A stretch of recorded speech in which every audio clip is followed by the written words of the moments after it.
I mentioned earlier about our guests that are serving on the panel today, and I wanted to just reiterate that my inspiration for screening the film this year, not only because it was the 70th anniversary of Mr. Smith Goes to Washington, and because Jimmy Stewart, the actor that you saw, came in for the 50th anniversary 20 years ago.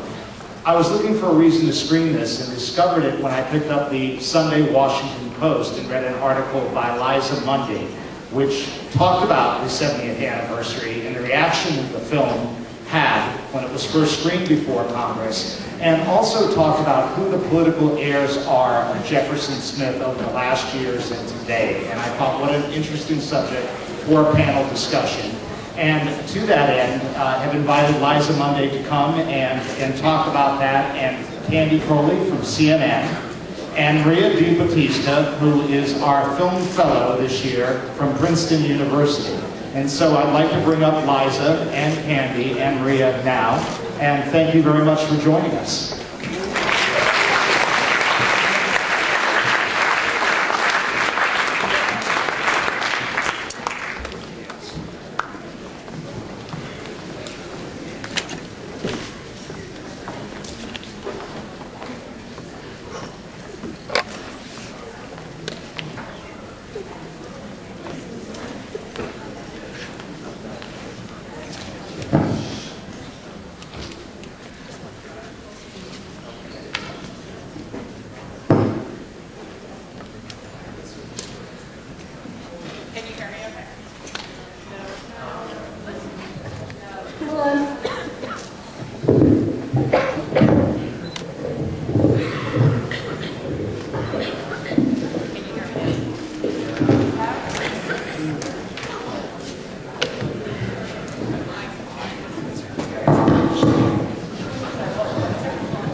So I'm Liza Mundy. This is Maria DiBattista, and Candy, who I'm sure you recognize. And thank you all for coming.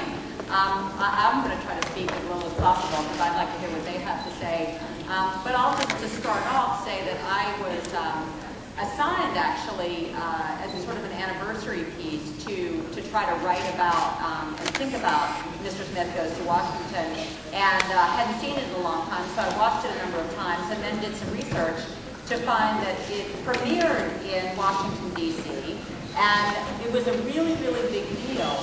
And everyone was looking forward to the premiere, and Frank Capra came in for the premiere, and there was a lot of sort of drum rolls leading up to the showing, and a lot of members of Congress and members of the Supreme Court in Washington came, and when they got there and they saw it, they were appalled.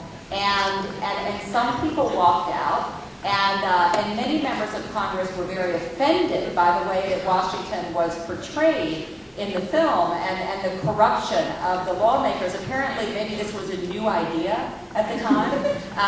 It's sort of hard to believe that that would be the case, but they were apparently surprised to see that they were being made fun of and mocked for corruption and venality and just being generally sort of weak-willed.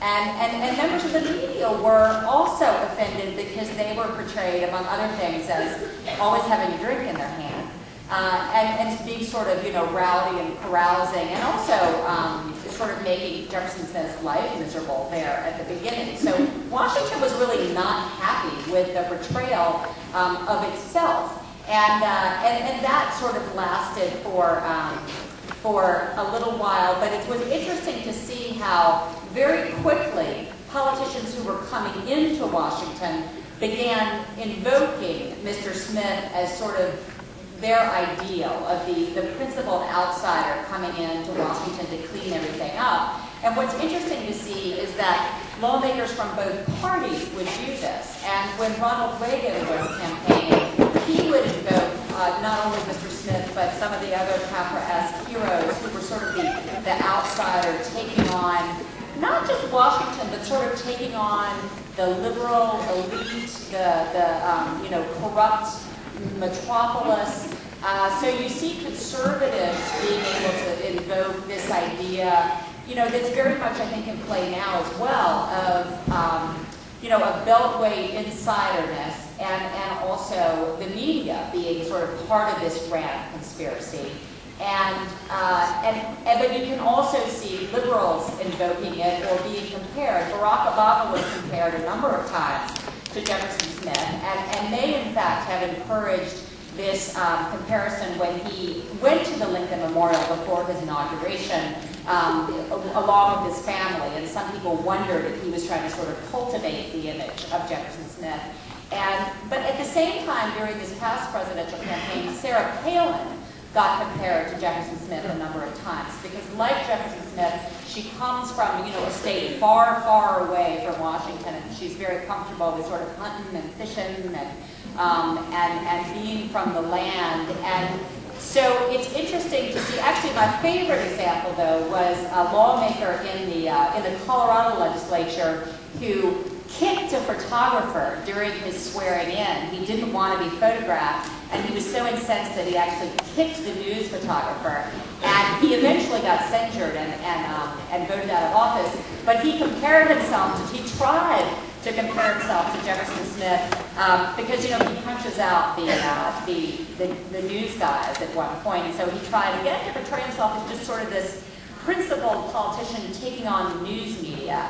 And my other favorite example was the impeached governor of Illinois, Rod Blagojevich, who, while he was being impeached, actively compared himself to Jefferson Smith and claimed that the Illinois legislature were just a bunch of sort of corrupt politicians who resented his advocacy on behalf of the less well-off in Illinois. So it's really, Jefferson Smith has almost become the last refuge of the scoundrel, and it's interesting to see how that has evolved. And I really enjoyed actually running the clips and just seeing how many politicians have now latched onto that image.